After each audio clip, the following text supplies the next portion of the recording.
The National News Desk, locally covered, nationally connected.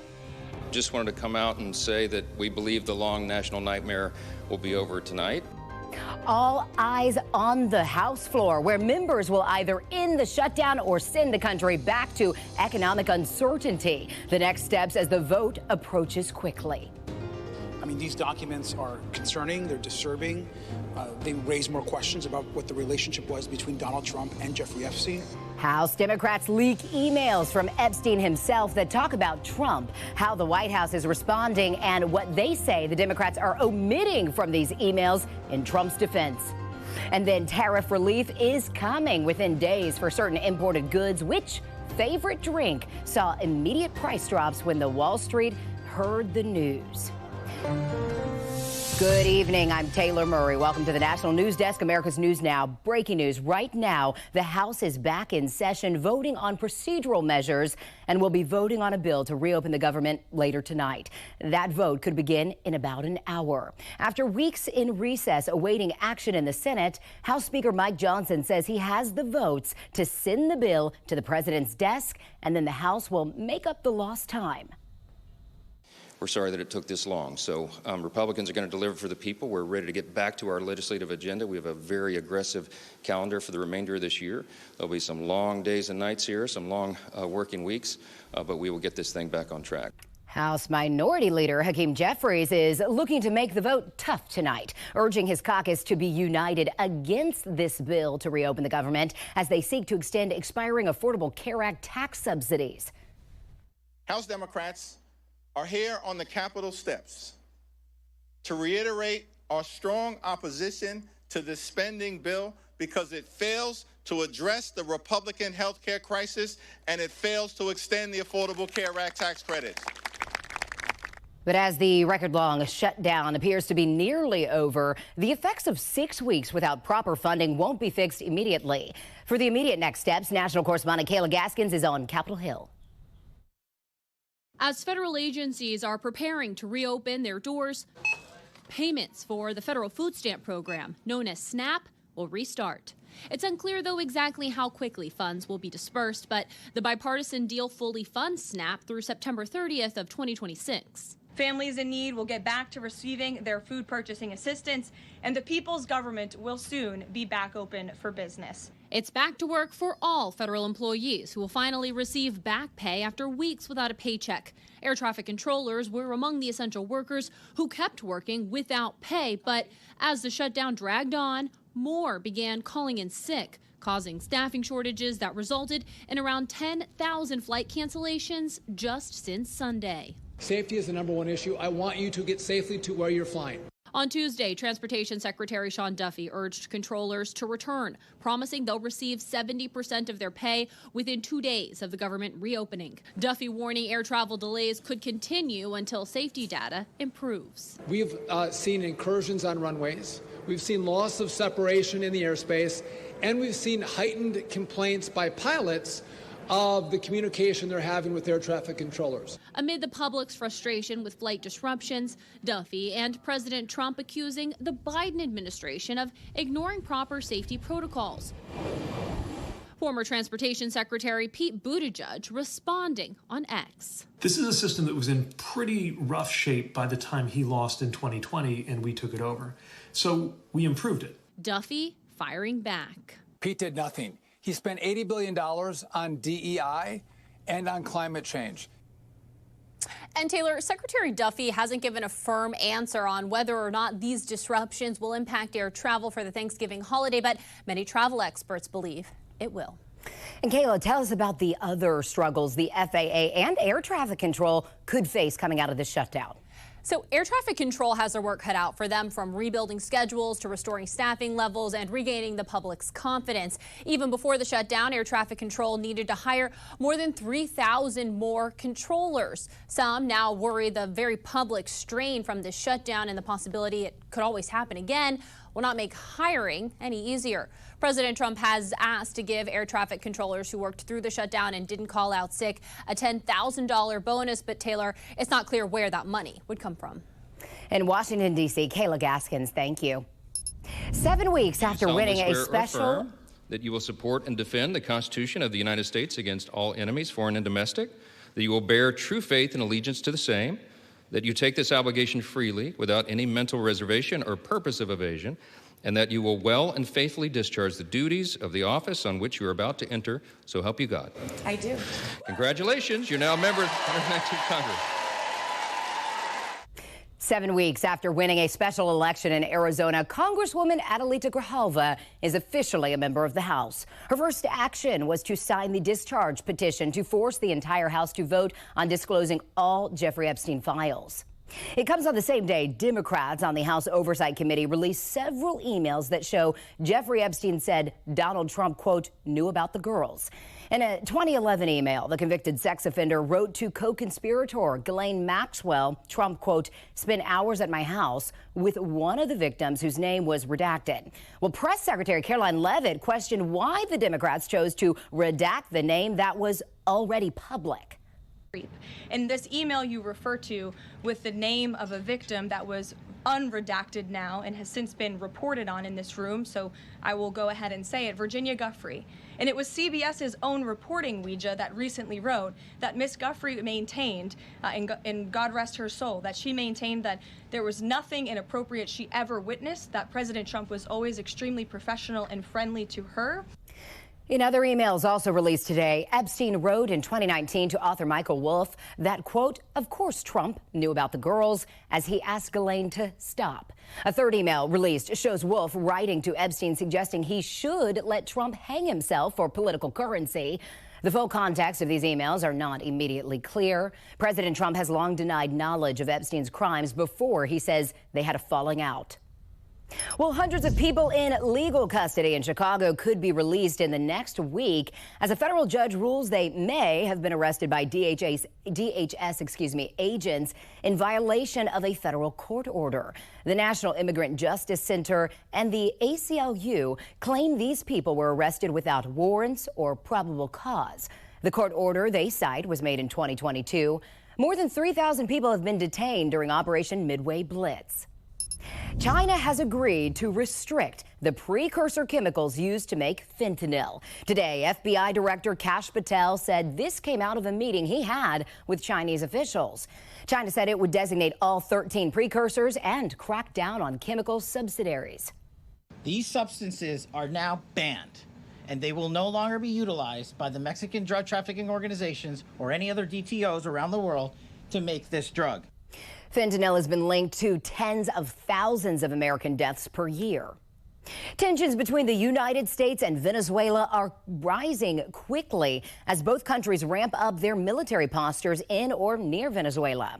The Trump administration says it is focused on counter-narcotics, but there are questions about whether the U.S. will launch strikes inside the country. The National News Desk, Audra Elnashar, reports from Washington. As America's growing military presence near Venezuela draws closer, Nicolas Maduro's government is mobilizing its own forces. ¡Despliega todo el personal! Videos like this showing the beginning of what will be massive military exercises involving 200,000 troops in the air, land, and sea. Nosotros seguiremos. We will continue in our determination to prepare ourselves to defend our homeland in all areas. Whatever the threat, its intensity, its proportion, etc. This came shortly after the U.S. military announced the Gerald R. Ford Carrier Strike Group, with 4,000 sailors aboard, led by the world's largest aircraft carrier, entered Southern Command Tuesday. On the U.S. side, it's plainly too large for a pure counter-narcotics operation.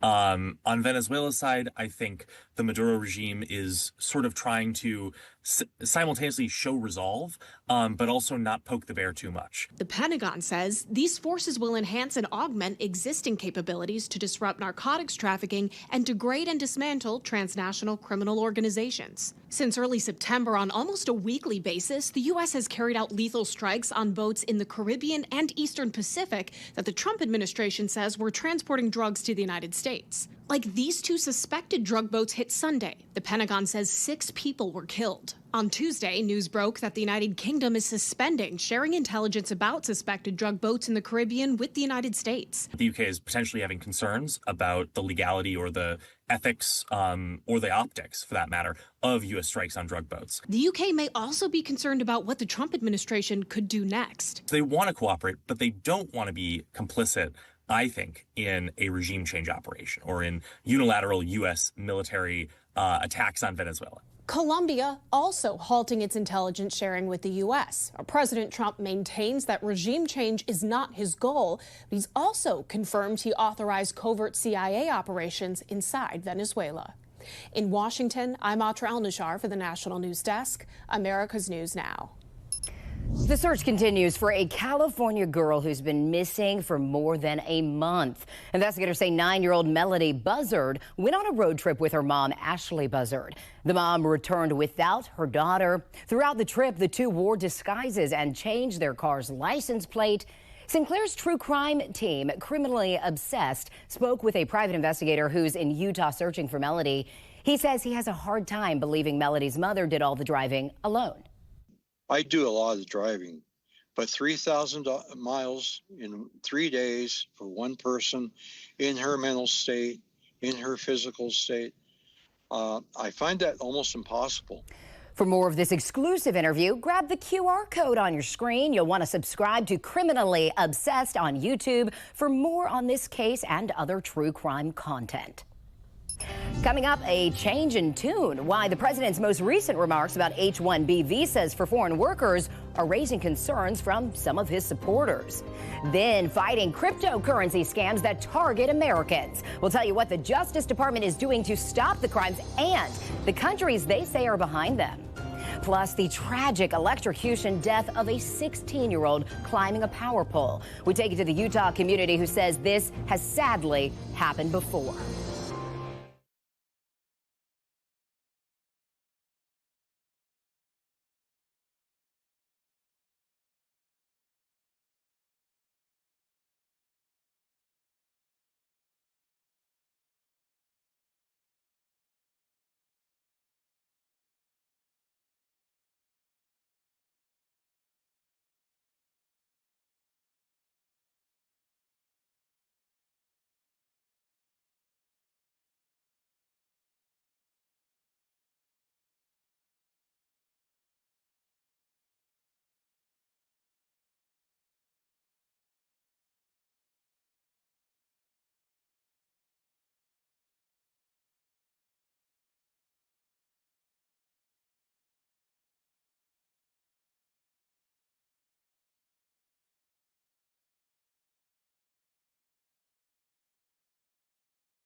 Well, the Dow Jones Industrial Average hit rarefied air today, finishing above 48,000 for the first time ever at 48,254. Possibly buoyed by the potential end of the 6-week government shutdown, stocks jumped more than 400 points right out of the gate and remained in record territory for the rest of the day.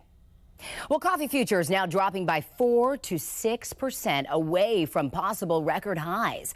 Treasury Secretary Scott Bessent told Fox News that tariff relief will be coming soon on perishables not grown in the United States. You're going to see substantial announcements over the next couple of days in terms of things we don't grow here in the United States. You know, coffee being one of them, bananas, other fruits, things like that. So that will bring the prices down very quickly. Bessent also said the president is looking at ways to increase wages versus inflation and predicts early next year wage growth to outpace price increases in the first and second quarters. Are American workers talented enough to revitalize American manufacturing? Some comments from the president are raising eyebrows even amongst his supporters. The National News Desk, Matt Gelka reports from Washington. While the Trump administration continues an ongoing immigration crackdown, the president went out of his way to defend the H-1B visa program, which allows employers to hire specialized foreign workers. You also do have to bring in talent. When we have plenty of talented people here. No, you don't. We don't have talented people here? No, you don't have certain talents, and people have to learn. You can't take people off an unemployment line and say, I'm going to put you into a factory where we're going to make missiles. Those comments are a sharp contrast to an executive order the president signed in September, making it harder to get the H-1B visas by upping the application cost to $100,000. The previous fee was between $2,000 and $5,000. But the comments were also taken as a major slight against American workers from some of the president's most loyal defenders. All the visa programs, I think we got enough folks. I just think we got enough folks for right now. Until everybody gets a good, high-paying, high-value-added job. Numerous pro-MAGA voices on social media were outraged, with some calling it insanity and others saying we're going to lose the midterms so badly. Other members of the Trump administration defended the comments Wednesday. An American can't have that job because it's specific skills. Because we haven't built ships in the U.S. for years. We haven't built semiconductors. So this idea of overseas partners coming in, teaching American workers, then returning home, that's a home run. The visa issue has been an ongoing MAGA civil war since late last year, when then-Trump ally Elon Musk and former presidential candidate and Trump supporter Vivek Ramaswamy were heavily criticized for backing H-1B visas to bring in tech workers. Reporting in Washington, I'm Matt Gelka. The Trump administration is reportedly planning to allow new oil and gas drilling off California's coast. That's according to the New York Times, which cited 3 sources briefed on the matter. The outlet reports that the proposal would include 6 offshore lease sales, including along the California coast in the next few years, as well as the expansion of drilling into the eastern Gulf of America. Now, California Governor Gavin Newsom responded Tuesday from the United Nations Climate Summit, rebuking the plan and promising to challenge it in court. It's dead on arrival. Dead on arrival. As it relates to offshore oil drilling, it's overwhelmingly opposed by members of all political parties in the state of California. Newsom calls big oil the biggest threat to climate change. President Trump, of course, has repeatedly dismissed climate change as a hoax. The Department of the Interior could officially announce the plan as soon as this week. Vice President J.D. Vance attending the inaugural Make America Healthy Again Summit in D.C. today, alongside Health and Human Services Secretary Robert F. Kennedy. Biotech executives and influencers spoke on topics ranging from making American food healthier to psychedelic medicine and even biohacking. Vance praised the health secretary's overhaul of the agency as thinking outside the box. If you think about what has been so broken about the public health bureaucracy in this country for years, for decades, generations even, it's that people think in incredibly conventional ways. And if you bring them a non-conventional idea, their automatic assumption is, no, we're not allowed to talk about that, much less fund something related to that. Industry leaders from companies including Google, Walmart, and Neuralink were reportedly in attendance.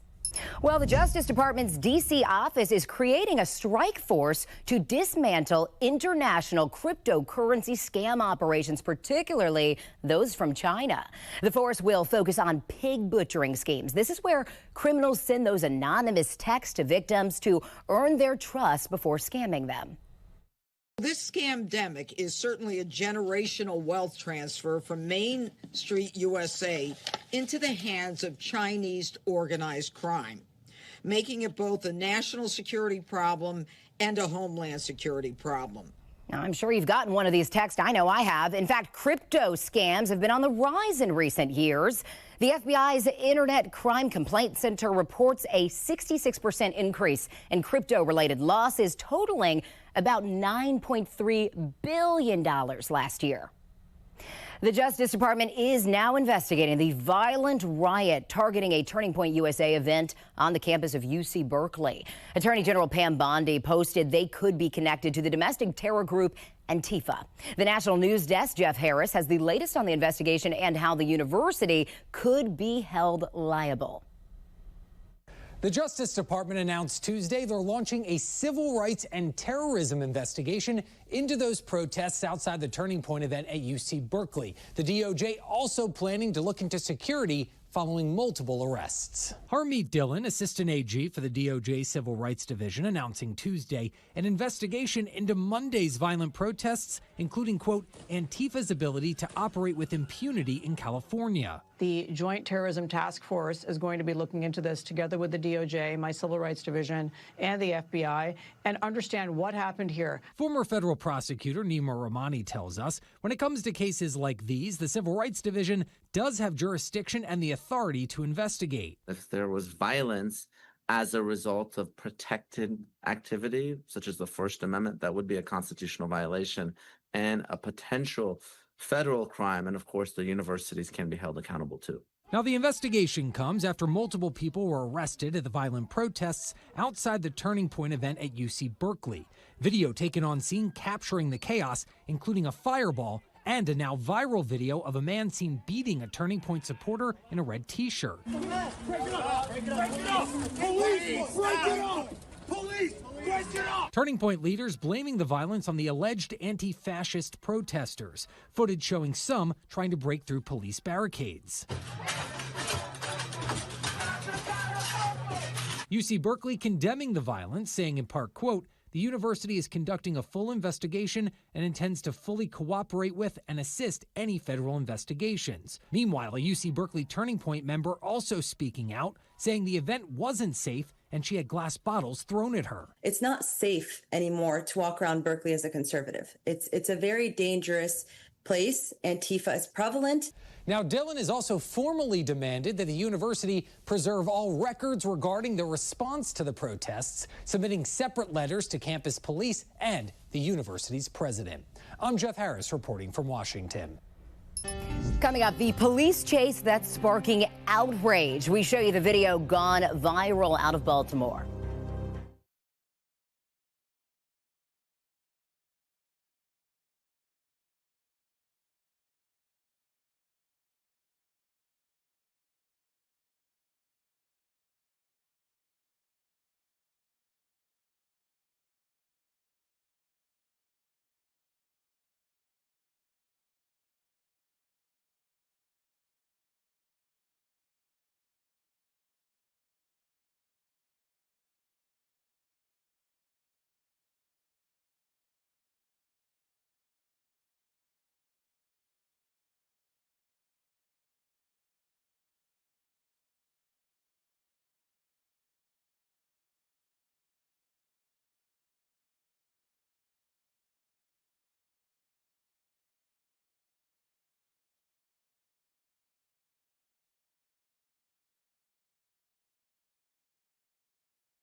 We have reporters all across the country in your neighborhoods covering issues that matter to you. We're taking the pulse of America, and we start in Utah, where a community is mourning the death of a 16-year-old.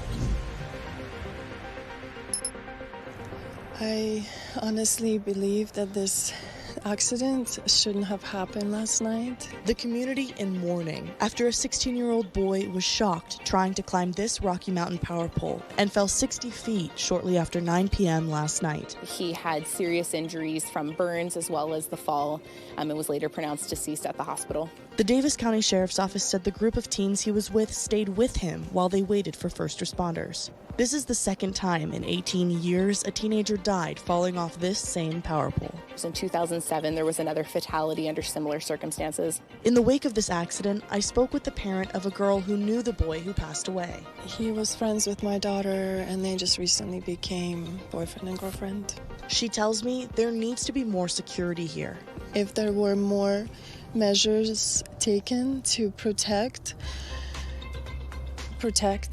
children, I would say, especially knowing that someone died here at 15 years old, 18 years ago, and that there is no lights and there's no fence. There's a teeny tiny sign up there that I can't even read from here.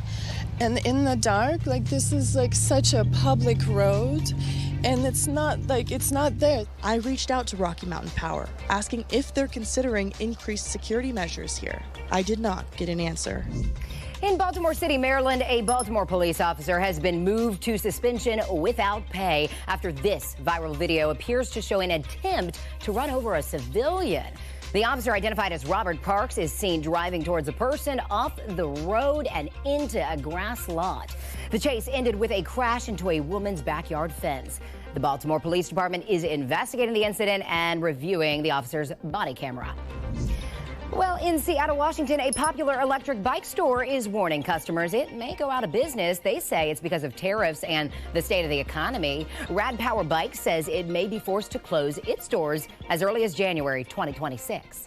It was surprising to hear, too, because several friends just bought them in the last few months. And I definitely thought it was one of those companies that would be around forever because it's always been here.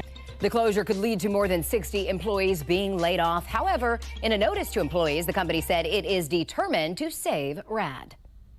Coming up, we say goodbye to the 1-cent coin as the last penny was minted today. We're back in 90 seconds.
Marking a milestone in American currency. After 238 years, the U.S. is minting its last 1-cent coin. No more pennies will be made by the Treasury in a massive cost-cutting measure. The cost savings of ending penny production will save the American taxpayer approximately $56 million a year in just production cost alone. The U.S. Treasury says there are still 300 billion pennies that remain in circulation, and you can continue using them as legal tender. That does it for this edition of the National News Desk. I'm Taylor Murray. Thanks for watching.